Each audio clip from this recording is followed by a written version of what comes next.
All right, let's get started. So let's just take a minute and explain what Localscapes is and why we created it.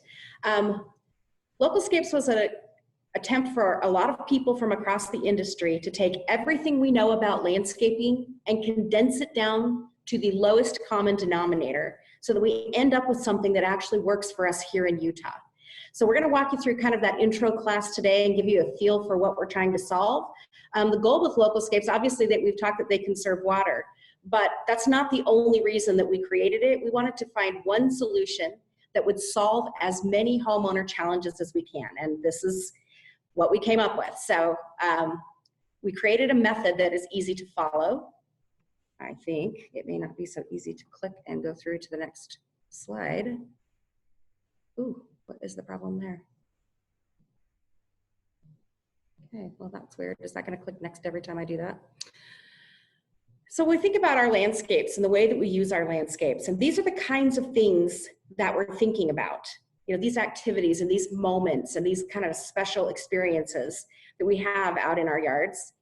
But this is how we're really spending that time out there. These are the types of activities we're actually engaged in for the majority of time. And so we felt like, you know, homeowners expressed over and over, there's got to be an easier way for me to do this, that I'm not so tied to my yard, and yet it still serves the purposes and functions that I need it to serve.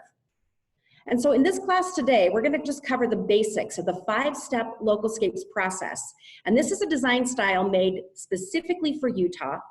We used all Utah landscape experts. And so it's really designed to be around what works here. And so as part of that, we're going to look at some of the common design errors that we're making that will cause our landscapes to fail. And really, we're going to focus in tightly on how the layout of that landscape directly affects the function and maintenance and irrigation efficiency. Most landscape information comes from climates that are very different than Utah. Obviously, if you're here, then you know what a resource extension is. But if you go to the bookstore or any of these other places, you'll see all kinds of books written by people in other climates. And so that advice doesn't always translate here. In fact, most often doesn't really translate here. So we wanted to make sure that we are going to provide you with information that does.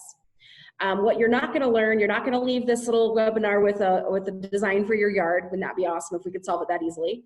And we're not even going to talk specific plants or how to change this irrigation system, though there are other classes in the Localscapes series that cover those topics. Instead, and you won't have all of the details, but what you will have is a basic idea of how to see your yard differently. We're going to give you a new lens through which to look at your situation so you can better identify the problems that you're dealing with and come up with solutions that are actually going to, you know, to solve the problem you're trying to solve. So of course, Utah is different than other places. We have these hot, dry summers, very arid winds. We have, you know, cold, wet winters, sometimes dry winters. And in any given year, it can completely flip. And we're in a great example of that right now. This May was the second wettest on record. Last year was one of the driest on record. So we can flip dramatically in any given season. So it doesn't make any sense to create a landscape that cannot be resilient and flip with what our climate's going to do. So really our team, as we looked at landscaping, what all the problems were now, realized that what Utah really needed was its own landscape style, designed and developed to work here. Now, as you look at this particular landscape, as you drive by this home, and this is in West Jordan, and I should tell you that all the photos in this presentation are homes and landscapes here in Utah. And as you drive by this particular house, you would never look at that and think that that's a water efficient landscape. And yet this yard needs 1/3 as much work and maintenance as the homes on either side of it. And it's all in the layout. That's the big secret here. So it's not that we can't have any lawn, we can. We just need to be a little bit smarter about how we're using it and really maximizing it. Lawn is special, and we should be treating it that way in this climate. And so one of the things our team realized early on was that if we just made some simple shifts in the way things are done now, we could actually get a pretty significant benefit. So these two yards that you're seeing in these photos are pretty similar in terms of their visual quality, and yet the one on the left, the English style, requires tons of work, tons of maintenance. They're making all kinds of small design errors for us in this climate. Maybe that works elsewhere, not so much here. And then the Localscape is giving you a similar look and feel and a lushness to the yard, but doing it in a way that's going to dramatically decrease work, maintenance, and a whole host of other problems. So visually, they're not that far off, but the way that they function is dramatically different. And so with Localscapes, we knew we needed to create a concept that's really easy to understand. The number one reason that Utahns didn't change their yard, and we surveyed this as we were looking to create this method, it wasn't money, which is close number two. The number one reason people didn't change their yards, even when they wanted to, is they just didn't know what to do. And they didn't want to throw good money after bad. And they just got overwhelmed and confused. And even times people with a plan, a lot of times when I was in private design, would look at their plan and look at their yard and throw up their hands and never do anything because it just was too overwhelming. And so the Localscapes method was designed to break that down into pieces that are easier to digest and easier to understand. So it's a very straightforward process. And of course, it's to increase curb appeal. So that was before.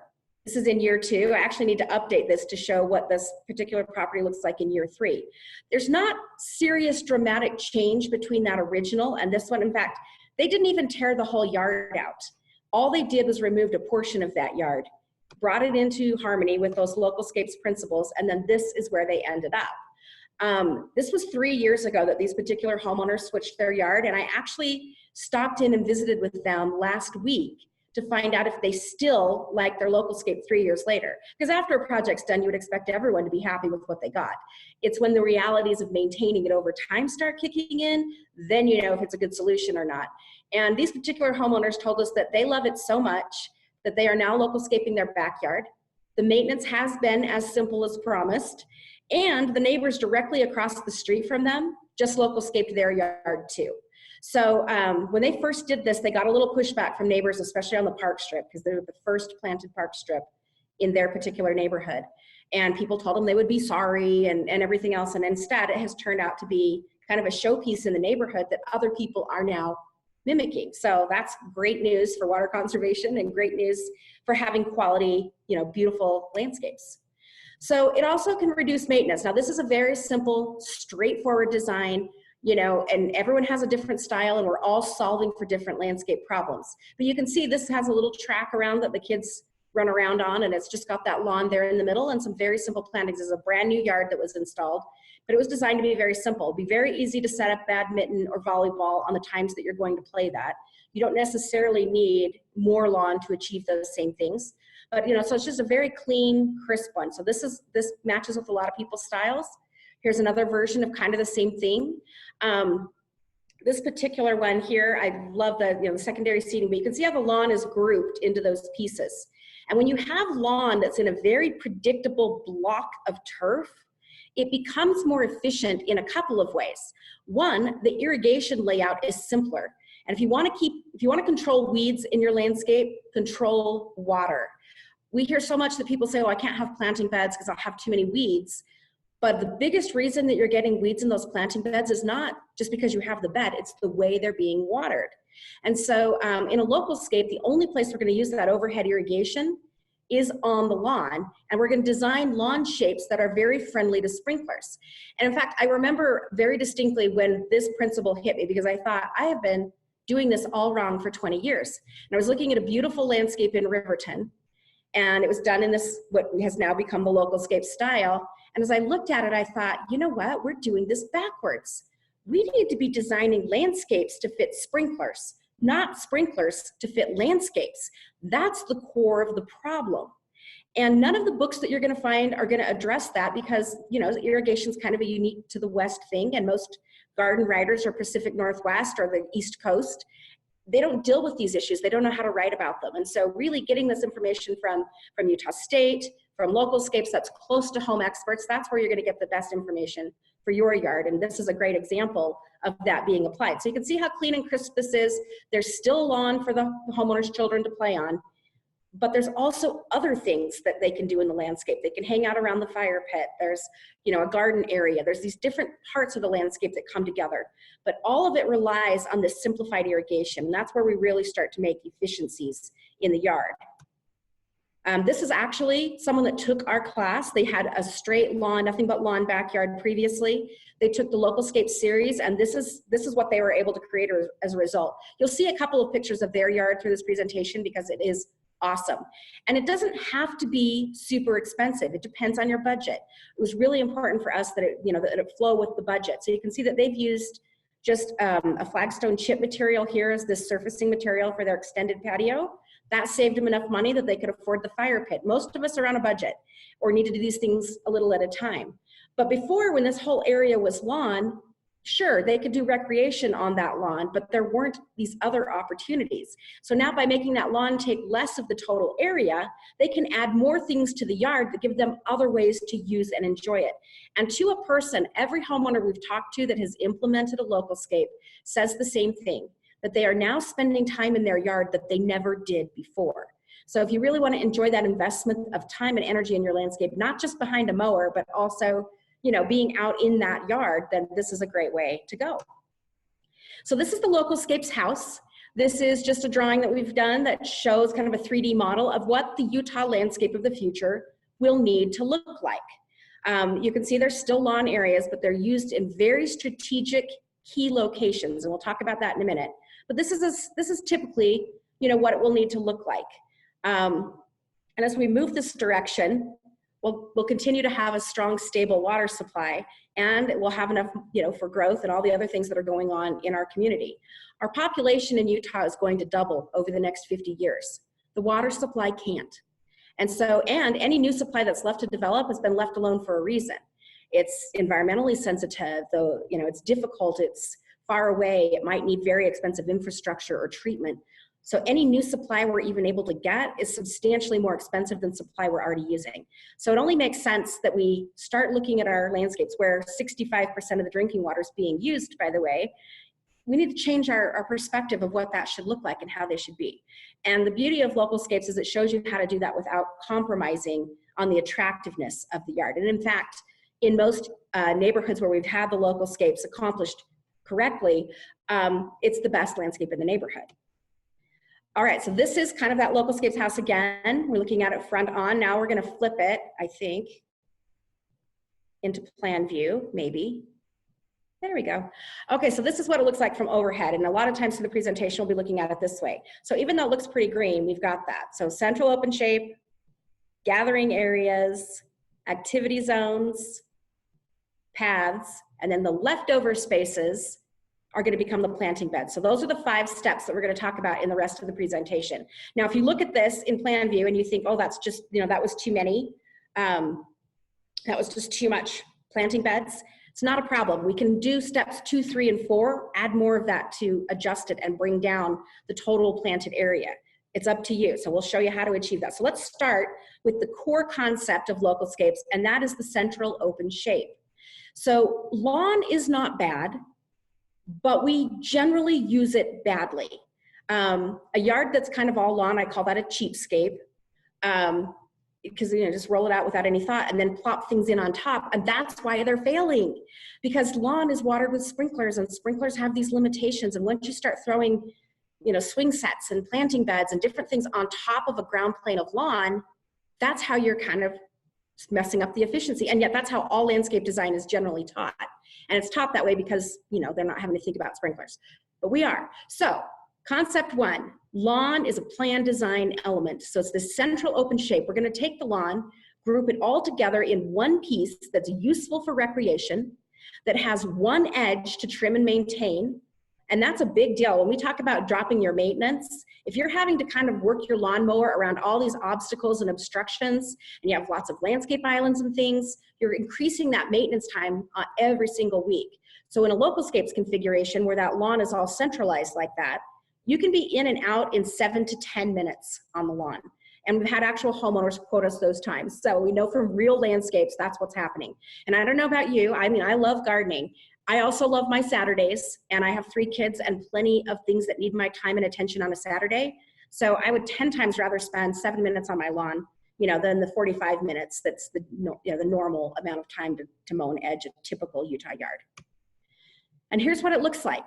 That central open shape becomes this beautiful, bold piece. And it's funny because we use planting islands. We think about the shape of that island, maybe kidney bean if you want extra points. But once you put plants and stuff in it, the shape's not very obvious. So in a Localscape, by making it this beautiful central open shape, it becomes this bold element that organizes the rest of the landscape around it and gives everything a clean, crisp appearance that most of us prefer. That's the number one thing we heard, that people's perception, it's not necessarily the reality, but perception of xeriscape was that it was messy and unkempt, and it doesn't need to be. You can do a xeriscape that's in a Localscapes configuration, and I'll show you that in a minute. So this is kind of the blandscape. That's the official name, blandscape, but I call it a cheapscape.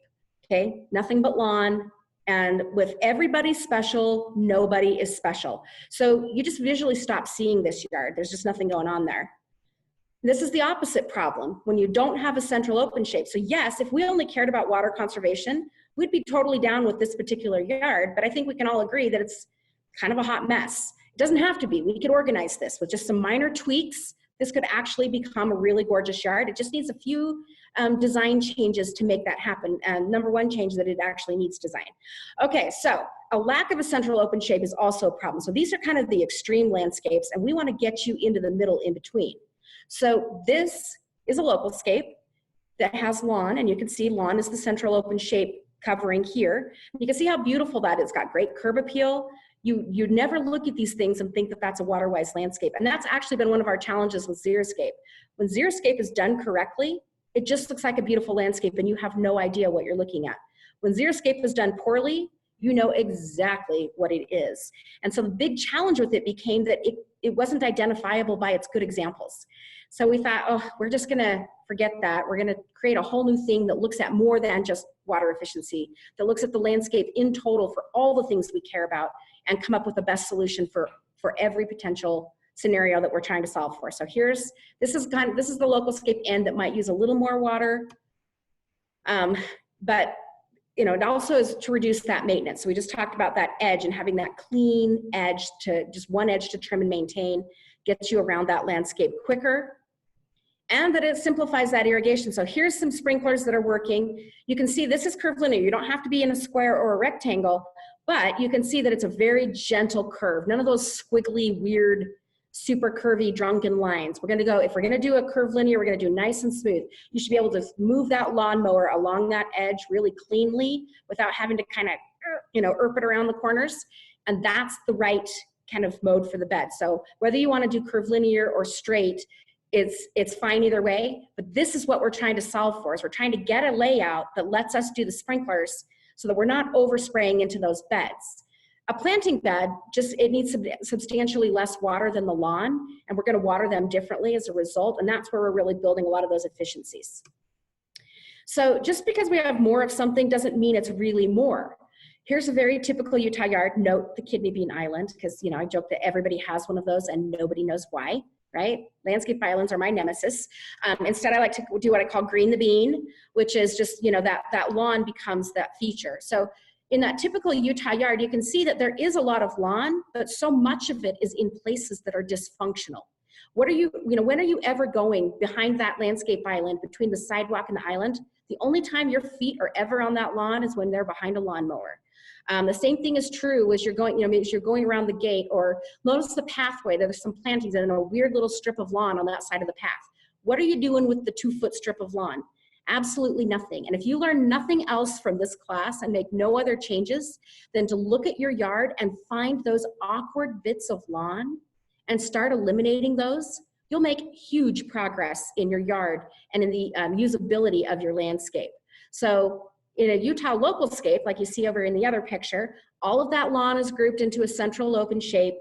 All of it is usable for recreation, and you have just as much usable lawn area as you did in that typical Utah yard, but you also have a lot more going on. And it's not the best drawing, but on the other side of the walkway, where in the typical yard was that thin strip of lawn, now we've actually got a front yard seating area. So you've got a reason to sit out there and enjoy and talk with the neighbors. And even if you don't want to, it looks like you might, so it makes you more interesting. So it really improves the function and gives some function to a front yard space. So here's 2 landscapes. They're both nice homes, both in South Jordan. Both have very similar amounts of lawn versus planting bed. But you can see by the layout, when I flipped this slide up, my guess is that your eye immediately went to the lawn in the Utah Localscape.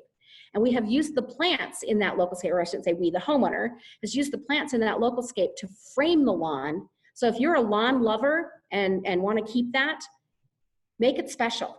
Give it a setting. You know, a diamond is beautiful, a diamond ring, but if you, or a diamond itself, but if you really want it to shine, you put it in a ring or a pendant or something else where it can sparkle. And that's the same thing with lawn.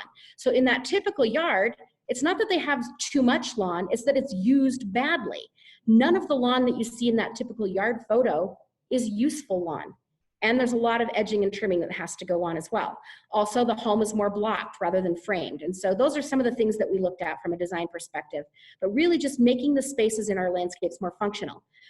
In that Utah Localscape as well, because they have plantings along that edge, they're also creating separation from neighbors, which gives them more privacy. And especially as we're moving to an era where we all have smaller and smaller lots, land is becoming more and more of a premium. Being able to maximize the space that you have and create that separation from neighbors with landscaping rather than, you know, than the size of the property is great. Now, it doesn't have to be lawn. You can use gravel as that central open shape. There are different ground covers that are foot traffic tolerant. Or if you've got a smaller landscape, hardscape might make sense. This is a beautiful little small yard in Farmington. And instead of trying to put a little tiny piece of lawn in here, they went ahead and just made a hardscaped patio, and they spend far more time out here than they would otherwise. So let's look at the best practices for that central open shape. Lawn is a planned, designed part of the landscape, not a default. It's unobstructed whenever possible. Lawn shouldn't be used in increments less than 8 by 8. Keep it flat whenever possible, and it shouldn't be a path. So if you can't, and in terms of keep it flat, if you can't set a chair on it or kick a soccer ball, then it's not a recreation surface. It's too steep to serve as lawn. You need to either terrace it or look at alternatives for that particular area. All right, so let's move on to step 2. So number 1 is the central open shape, and we do that way because it works for anybody. No matter what size or shape your lot is, you start in the middle, you design that shape and work your way out. And now we're gonna move towards those edges a little bit more. So gathering areas, the other day I finally heard someone complain they had too much patio space, but other than that, in 20 years, I have never heard anyone say that the problem with their yard is there's just too many places to sit and enjoy it. So, but for most of us, we're deficient. We don't have enough of these spaces. So in this particular example, we're showing on the Localscapes House, we expanded that main patio, and then we provided a secondary seating opportunity there in the backyard. And here's a great example. This is from South Jordan and Daybreak. You can see a series of those outdoor spaces combined together. So we have a dining area, there's a living room, and then in the very back, they've got an outdoor fire pit. This comprises, this is particular about, this is their side yard actually. But it's a 20-foot wide side yard and it goes all the way to the back. So it's a pretty good sized chunk of their property that they just put into patio space instead of lawn. And I'm pretty sure this is the highlight of the yard for everybody using it. And it just makes everything more functional and gives them a reason to be there. They still have some lawn. They're just not exclusively relying on it as the landscape. But what's a little less obvious about these gathering areas is if you look at the material, in this case it's concrete, and we've shown you a few other, and we'll show you more options throughout of other materials that can be used at all budget levels. But here's the thing. Once you get this installed, you're able to use this for recreation, but it requires little to no maintenance on it on a weekly basis. Maybe once a year, occasionally you'll have to sweep it up or whatever. But for the most part, it's a no maintenance zone. So the way we're achieving a low input landscape is to really start balancing these areas. So the areas that need work and water against those that don't. And gathering areas are in the those that don't category. So you can see, a lot of times this is what we'll do. We'll just kind of set up chairs and things on the lawn. This brings all kinds of obstacles to work around. It's not very functional. You know, obviously there's a pretty teak set here that would be completely ruined by the sprinklers. Just doesn't make sense in our climate to do this type of thing. And it also can be used to add curb appeal. So our front yards are generally pretty heavily underused, but if you think of the cost of your land, it's pretty substantial. So we should make better use of those spaces. So in this particular one, you can see that they've got this beautiful front yard seating area, which also kind of acts as a central open shape, right? It's an organizing element as well. You can also see that they've got that bench seating area in the back with the little path. Some of these simple things, and yeah, that bench and path aren't taking out that much area, but every little bit really helps increase that function and curb appeal and while decreasing the maintenance. So here's before This is that beautiful home we showed you earlier. And here's their after. And so you don't miss that lawn at all, because look at the trade-off. Look what you got in exchange. Beautiful patio area. The homeowner DIY'd all of this, so they're obviously an impressive talent. But even the rest of us can do this. And so they had, you know, a lot more opportunities. Now they can have people over. Now they've got enough space for everyone to enjoy and relax, and they can still see the kids playing on the lawn.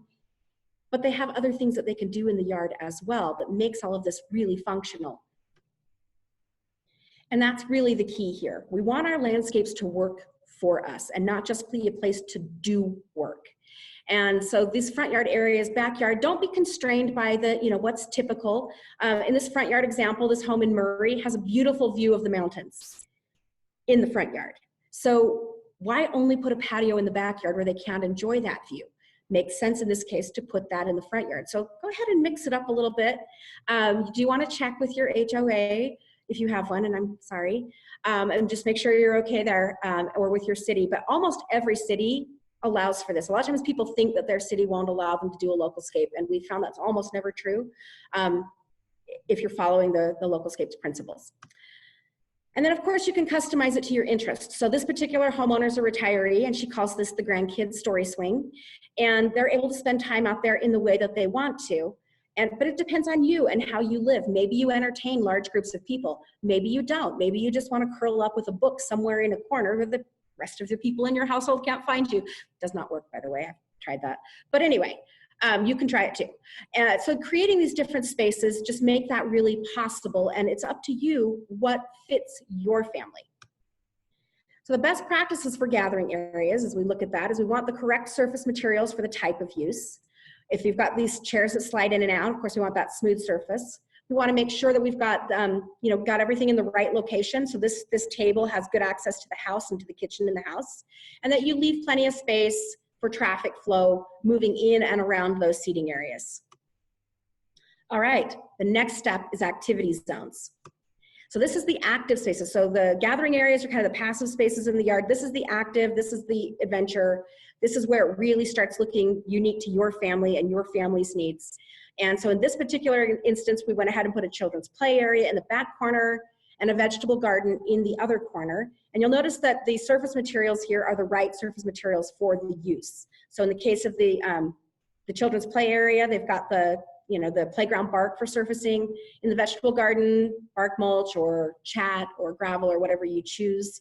But it's not lawn is the key. So it's not lawn between those planting beds, it's gravel, because why do you want to maintain lawn between planting beds in a vegetable garden? It makes no sense. It just creates a lot of work.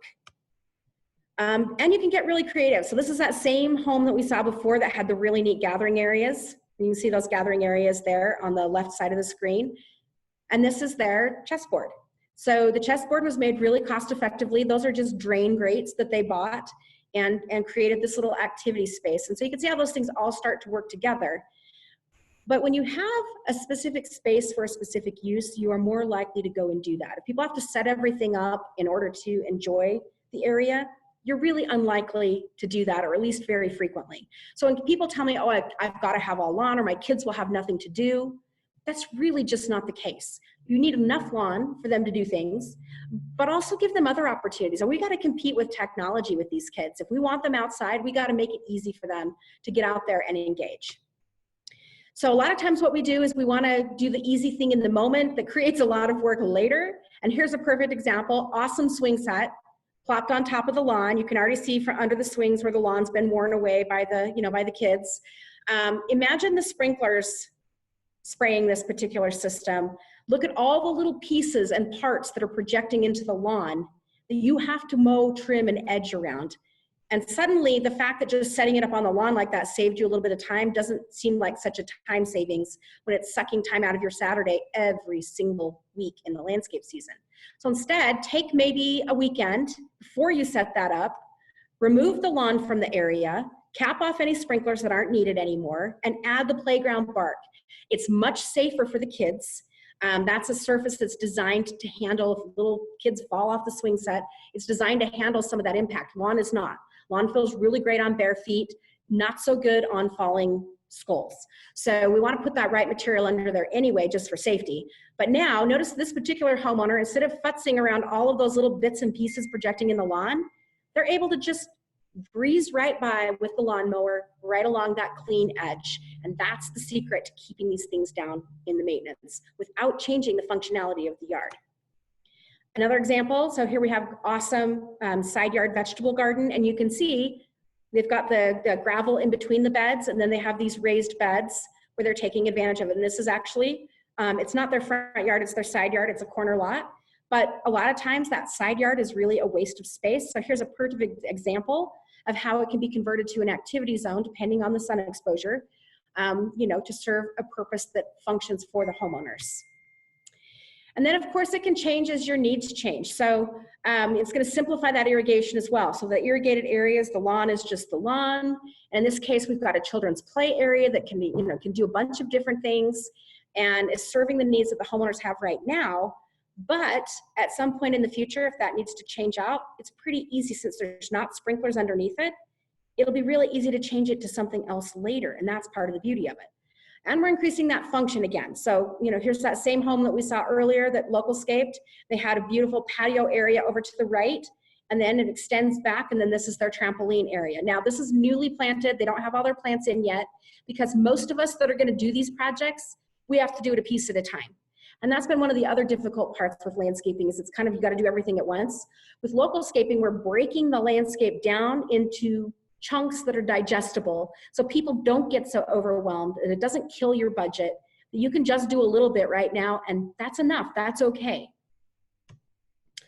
And so with those activity zones, we wanna make sure we're using the right surface material. We wanna consider exposure, so children's play area probably needs some shade, a vegetable garden needs sun. We wanna make sure it's happening outside of the lawn area and that the ground plane area is big enough for that activity. So if you notice the slides in this photo, there's room at the bottom of that slide for feet to land. And if they fall forward, they'll fall on the lawn and that's fine. But at least, they've got the right materials in the right places to make this function well. And then look at all of those projections and things that they're not having to mow around and edge around every single Saturday. Okay, step 4 is paths. We want this, paths are really kind of a secret of a great landscape because they introduce some really neat elements to the yard. So in this case, we've taken that Localscapes house and we've connected all the major areas of the yard with different types of paths. So if it's just kind of a casual area, then it's got stepping stones. If it's a main area, you might use concrete. There are so many different path materials that will work. So that's just up to you to decide, what works for you. And here's what it looks like when it's done well. So here's a side yard most people would just have in lawn. But you can see by putting that path in, we made it functional, we made it interesting. The first time I actually saw this landscape and the gate opened and then that was revealed to me, it was just amazing.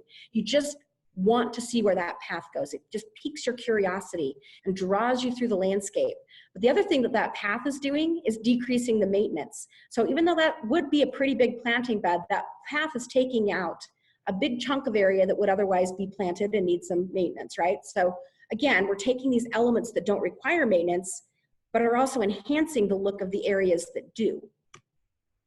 And of course, there's a thing called desire paths. If you've ever been to a college campus or commercial development, it's that area. If you don't put a path there and they want to use it, they'll use it. I particularly love this photo because I love that little yellow dog. He's kind of got that what kind of look on his face. But you can see the dogs are showing you exactly where that path needs to be.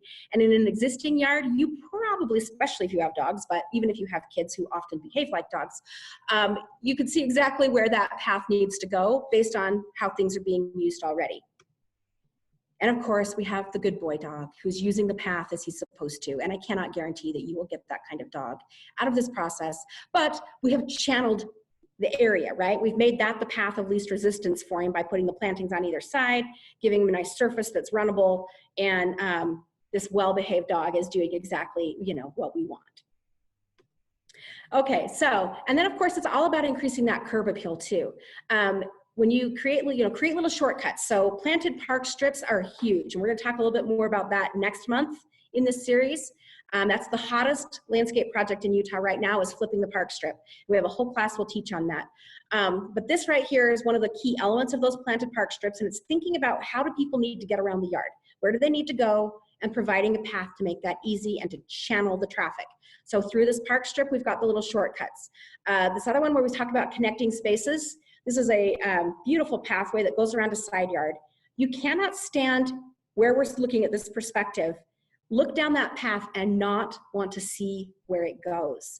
So it just creates this interest and this sense of mystery, and then it gets people there in a way that's clean and simple. And of course, it's a great way to reduce maintenance. So whether you choose kind of a hardscaped path like you're seeing right on the left here, or whether you go with some of the more compact materials, we are big fans of flagstone chip or chat or any of the decomposed granite type materials that can be compacted with a plate compactor. It's not the same as gravel that kind of skitters under your feet. These can actually be compacted down pretty hard. So there's still a permeable path that allows water and air to pass through, but they make a really good surface material for walking, and it's a great way to save money in the budget if having that concrete is not in your budget. And then of course, it's all about improving function, right? It's getting around where we need to be, moving through the side yards, getting you from one place to another in the landscape in the most interesting way possible. So we want to be sure that we're using the right materials in the right places. So one thing that's important is you can see this path that's accessing the front door. We want to make sure that that is a regular, even, hardscaped path. We've seen so many unsafe front door pathways. Don't do that. It's a liability issue with your property. So make sure that there is that at least one way to get to that front door that's clean. We call that a primary path. But other paths that are optional, like you see this path moving off around the side yard in the photo there, that can be gravel or some other material that's lower cost because no one has to take that path in order to access the home. So you're able to kind of make some of those trade-offs that would be really difficult otherwise. So these are just kind of some of the key elements when you're thinking about how to use paths. All right, let's get to number 5, everybody's favorites. Everyone just loves plants, and so a lot of times we find that people are like, I don't want to learn all this, just tell me what to plant. And then that's the moment where we realize you can't teach everybody, because the whole problem that you're having is almost never the plants. It's the way your landscape is laid out, the way you are maintaining and delivering water is much bigger impact to your workload than the actual plants that you're choosing. That said, there are some plants that are less work than others, of course. So our final step here in a localscape is to take all of those leftover spaces after all the key elements that make our landscapes work. Now we're going to fill those with plants. And the thing is, those that will always feel right, because the plants are accenting the functions by doing it this way, rather than trying to build your functions around the plants. Planting beds are going to be watered with drip irrigation too, so their shape doesn't matter. So they have the opposite situation of the lawn. The lawn shape matters dramatically for maintenance and function, and sprinklers working well. Not so much on the planting bed side. So of course, planting beds are beautiful. Too often we make them really narrow because people think, I don't want to have to do a lot of maintenance. So I'm going to make my planting beds really narrow, and then they water them the same as the lawn with overhead spray, and they achieve neither goal. It's kind of counterintuitive, but a larger planting bed can actually be easier to maintain because you're not pruning the heck out of all your plants to try to get them to fit into a too small space. And that's the quiz question, right? If a plant has a 6-foot diameter spread and you plant it in a 3-foot wide planting bed, how wide does the plant want to grow? 6 feet. So really all you're doing is trading off the maintenance. You're now having to prune that shrub to try to keep it to a certain size and turning them into the weird meatballs and all of those things that take a lot of time because, just because of that early. So if you go with a little bit wider planting bed, the first year or two, you'll get a few more weeds while the plants are filling in and growing. Or if it takes you, like me, it took me 5 years to get my yard fully planted because I'm a plant nerd and I wanted lots of cool plants. But it took a long time. So I did do a little more weeding initially, but now with this 20-foot wide border, it's stunning. The plants themselves shade the soil and keep the weeds down. They're on drip irrigation, so I'm only watering the plants that I wanted in the first place. And you can achieve this layered, beautiful look that gives you a lot of diversity within your landscape for pollinators and everything else we're trying to solve for. Okay, so here we go. One of the challenges too with plants is getting away from just everything being a medium green color. And that might not be something that you'd noticed before, but if you look at this particular landscape, there's almost no color to it. And even if there's plants that are blooming, you can see there's some white flowers in bloom, but you have to be looking for it. Everything's kind of the same sized leaf, the same color leaf, and so it becomes really, really bland. So we want to use foliage. That's the designer's secret. In this particular landscape, there's lots of different texture and color created by the foliage in the yard that's making this pop. Also notice that the annual flowers are in their own little container. They're not planted out in the planting beds. That's a no-no. They're just in that pot, and that pot, so you can see there's a drip line running to it. But here's the thing that's really interesting about annuals that way. When you group them all into a big container is best in Utah. One big container of awesome is way more noticeable than taking all of those plants and spreading them thinly through the yard. Your eye immediately goes to that. So annuals are very high water and maintenance. And when we put them in planting beds, we have to overwater all the other plants in those beds in order to keep the annuals happy. So that's really losing a lot of efficiency. So instead, bring them out of the ground, put them into a beautiful pot or two, have an accent by the front door, that's fine. And then water them correctly, and then leave the planting beds. Let your color in your planting beds be dictated by perennials and shrubs that have not only blooms, but also different shaped leaves and different texture, and especially foliage color. I call myself a foliage freak. I have a little rule of thumb that I personally use when I design, and that's for every 3 shrubs and perennials I put in, one of them has to be selected primarily based on its foliage. And if you keep that 3-to-1 ratio, you'll always have a colorful yard. My goal for clients when I used to design privately was always that it needed to look awesome without anything in bloom, and then the flowers would send it over the top. But if you're relying on flowers for color, you're always gonna have times when the yard is boring, because you're never gonna get all of the flowers at the right time. Don't rely on that, that's just gravy. Rely on foliage. And here's an example of where that's been done.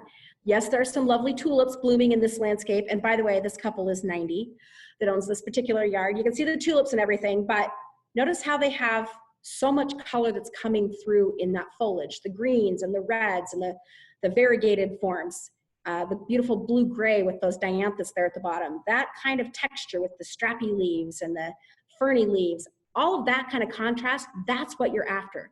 And that's the difference between a designer yard and a typical homeowner yard. But now that you know that secret, you'll be able to apply it in your landscape and make it look like a designer yard anyway. So fantastic. And then of course we want to reduce that maintenance in planting beds. Now for a lot of us, so this is my style here. I'm like a go crazy, lots of plants person. Most people aren't. That's okay. You don't have to be. This is your yard. Do it how you want.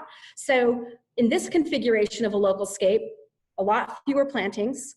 He also used really heavy mulch, and mulch is a big weapon. So the 2 ways that we're going to drop weeds by 80%, number 1 is using drip irrigation to water, but the other way is using a heavy coat of mulch.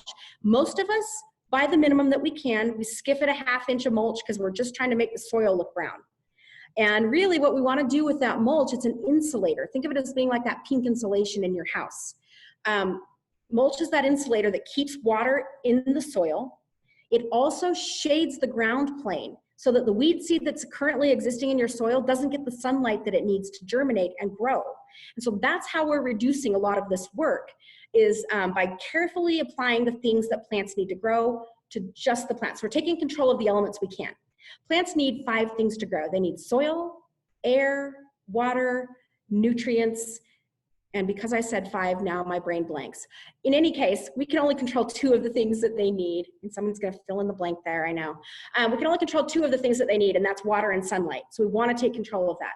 We do not use weed barrier fabric in planting beds. It does not work over time. If you've owned it for more than 3 years, you already know that to be true. And if you ever had to remove it, there is no landscape task more distasteful than the removal of weed barrier fabric, because it doesn't really do what it says, right? Now, if you look in this exact photo, look back where we've got that open gravel area where there's no plants in there, go ahead and put the fabric there. It's just when you're trying to grow plants in with it and apply water and everything else that it becomes a real issue. So areas that are planted, no weed barrier fabric. Areas that aren't planted, sure. Putting it underneath a gravel patio or pathways, yes, but it's not about weeds. It's about keeping your layers separate so that your rock isn't mixing in with your soil. So here at the Conservation Garden Park, we're trying to get away from calling it weed barrier fabric because it's just such a lie. And instead, we're trying to call it landscape fabric. So there you go. And then of course, with that irrigation, that drip irrigation, there's a couple of types. We have a whole class that's just covering irrigation, how to change irrigation, how to install it. So I'm not gonna get too deeply into that now, but the key is just separating those things and giving things the water they need and not more. So best practices for planting beds. No lawn in a park strip or in the weird little awkward places where it doesn't make sense. We want to use 3 to 4 inches of mulch. And for some plants, you might need to kind of pull the mulch away from the base of the plant a little bit. That's fine. Keep that mulch big in those areas. Put annuals in containers only. And then, of course, Utah-friendly plants. So many of the plants you can buy at the box stores, they buy those in bulk quantities, and they buy the plants that are cheapest to produce, not necessarily the ones that will work best in your yard. That's not to say that you can't get some good plants there, just that you're not likely to find someone that knows which ones are which. So we definitely recommend that you support your local nurseries. Local nurseries work really hard to understand our climate and what plants will work here, and they typically are better about bringing in just the stuff that's going to grow in your area, because usually they have a plant guarantee on that too. So anyway, we really encourage that, but really look for those Utah-friendly plants. Now, can you go to using just natives or waterwise? Of course, and you'll save even more water if you do that. But we don't want to make everyone feel like they have to go that extreme either. Even small changes can produce major, major differences. And let's look a little bit at that. So we're going to put this all together. We've got those 5 steps. When we bring them all together, is everyone's yard going to look the same because we use the same 5 elements? No. So here's an example. This one we prioritized outdoor spaces for entertaining. We've got the hot tub, got some front yard seating. We've got this beautiful backyard patio and a fire pit in different places. You have all these different reasons to visit every corner of that yard. So they're making use of all of the landscape that they have. And from wherever you sit in this yard, you can happily see kids playing on the lawn, but you've got these other ways to use the yard as well. Here's another example on a corner lot. So turns out that you can localscape a corner lot too. And here's just an example of how that was used. And you don't have to have lawn. We want to be clear about that. But if you don't have lawn, it becomes even more important to have a central open shape.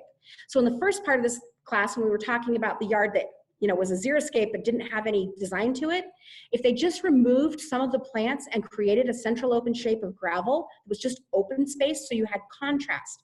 Beauty is created through contrast. Filled spaces of the landscape, open spaces, the combination of those 2 things is what really gives things organization and attractiveness. So here is an example of where we did a completely lawnless yard. So this is a xeriscape that uses the localscapes principles, the design principles of a localscape, to achieve a xeriscape that functions well over time. So we're not anti-xeriscape, the principles, it's just we found that most people don't know how to apply them well, and it's more than a lot of people want to do, and that's okay. So localscapes can be a moderate thing if you want some lawn. You can go fully xeric. It's up to you. It's a landscape spectrum, and you choose which part in that spectrum best fits your needs and lifestyle. But here's why we care. This is what we were able to achieve, and I actually just today got a copy of a water bill from someone in Weber County who had localscaped, and it showed this exact thing. Her usage was 1/3 of the estimated average use of her neighborhood. So even though her yard's really attractive, lush, no one drives by and thinks it's a waterwise landscape, it cut down the amount of water required to achieve that by 66%. And when most people see this graphic, they're really, really shocked, because you wouldn't imagine that a typical quarter-acre lot could consume 200,000 gallons of water per year, and that's what it's taking. So if we can drop that back down to the localscape, in the localscape, we achieve those savings by having less lawn, sure, but we also are balancing with areas that don't require water, and we are watering planting beds on drip. Drip beds need 6 times less water than the lawn, and if you're using native plants, even less than that. So you can see that it's a pretty substantial water savings without compromising the visual. And in fact, what we find in most neighborhoods, the localscape is the best landscape in the neighborhood, as voted on by neighbors. So everyone tells us that once they've localscaped and they're in their front yard, people will stop and tell them how beautiful that landscape is. And they're actually in their front yard because they have a reason to be once they have a localscape. So here we go. This is the water savings, and this is obviously why the water districts got involved with localscapes. But the point of the localscapes method is to solve for more than just this one thing. Let's solve as many problems as we can with a single solution that makes sense. All right, so what are your next steps if you want a localscape and you want to move forward? We are going to have another seminar here next month on park strips, which makes a great first project. So if you're going to be a do-it-yourselfer, we do have Localscape University offered statewide, and we're going to be increasing the number of classes that we're offering there. We have a design workshop and an irrigation workshop. If you want to hire a professional to do some of this work for you, if you go to localscapes.com, we have different professionals who've been trained and can create that for you. And then there's a lot of us that are going to do a little bit ourselves and hire out the pieces we don't feel comfortable doing. That's fine. All of these pieces can work for you depending on how you're going to put it together. But the beauty of the Localscapes method is that you can chunk it out in pieces or do it in, you know, various ways, because we don't all have the budget to just throw our yard in at once. It would be awesome. Awesome if we had money to do that, but most of us don't. So let's look at some successful installations from actual Localscapers. How awesome is that? They went from a really kind of sad looking house to something that's really, really attractive and really simple, and this meets the homeowner's lifestyle and the way they want to do it. Here's a brand new landscape. So it started with nothing and just became a pretty clean and simple. It's nothing fancy. They can add more plants if they want over time, or they can keep it this simple. Totally up to them. This particular one I love because they did this to their yard right after taking the class. Now that is commitment, to go home and round up your entire lawn. So that's there before, and then this is how it turned out after in the front yard, and you already saw some pictures of their backyard as well. So these are real people. They're not landscapers. They're real people that actually did this. And so if you're wanting to get started, then that park strip's a great place to start. Here's an example from one of our Localscapes homes. Typical park strip is 10,000 gallons of water a season. So it's a place that most of us don't care that much about anyway. So you may as well take it from something that's just a hassle to maintain to something that's a real asset in the yard. If you go to utahwatersavers.com, there are different rebates available in different parts of the state. So you go in and create an account. Everyone in the state qualifies to get a smart timer rebate and a toilet rebate, which is an indoor water conservation thing, but there's other programs as well, and this will be the clearinghouse statewide for any programs that get offered. We want to run them through this Utah Water Savers site, so you'll always know where to go to find out what applies to you in your area. The programs on Utah Water Savers are funded by the Division of Water Resources and also funded by the various water providers throughout the state, and that's why not all programs are available in all areas, because it depends on where the money's coming from. For those that are in the Jordan Valley Water Service area, there's also a Localscapes Rewards program where they can actually get money, cash back for having installed Localscapes. On the Localscapes website, we have a sample plan that you can download for free. If you want to kind of look at it closer up, we have all the plants labeled for it as well. And we have some free park strip plans as well if you don't want to try that part of it yourself, or you want a little help to get started. Of course, Conservation Garden Park's a great resource for you. We're here in West Jordan. It's 8 acres of landscaping, that everything that works in Utah. Number one question we get from visitors to the garden is, "This is lovely, could you show me where the water-wise plants are?" And that's all of it. So come and visit us.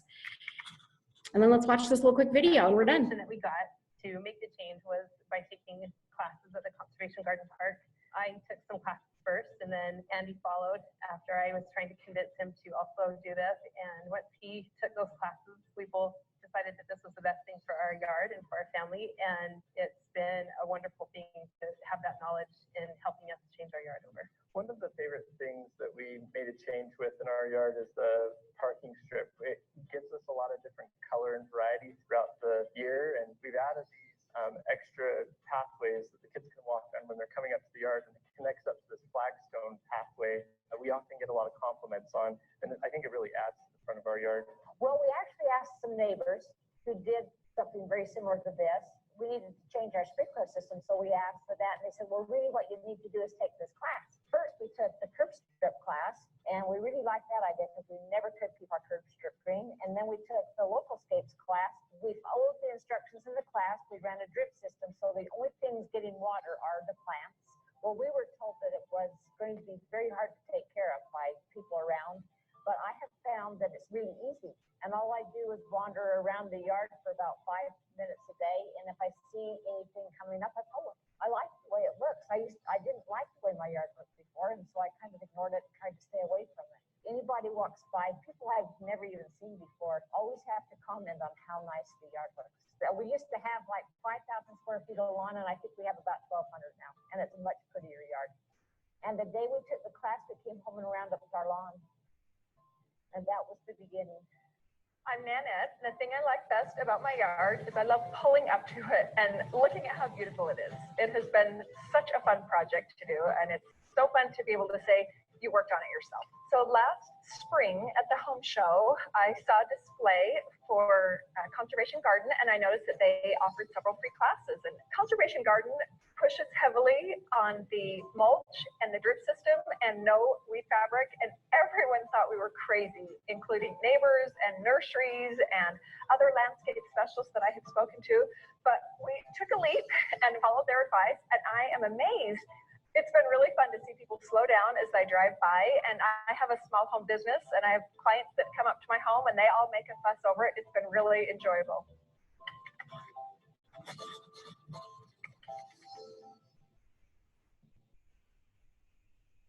All right, so that's where we're at with the class, and if there's any questions, I'll take those. Or Cool, that was amazing, and you were hilarious, so thank you very much for that. If you guys do have any questions, please use the Q&A box and we'll answer those. And then again, this is being recorded. We're gonna edit a few things and then we'll post it up on YouTube and you guys can watch it later. And we hope you join us next month for the park strip webinar. It's gonna be great.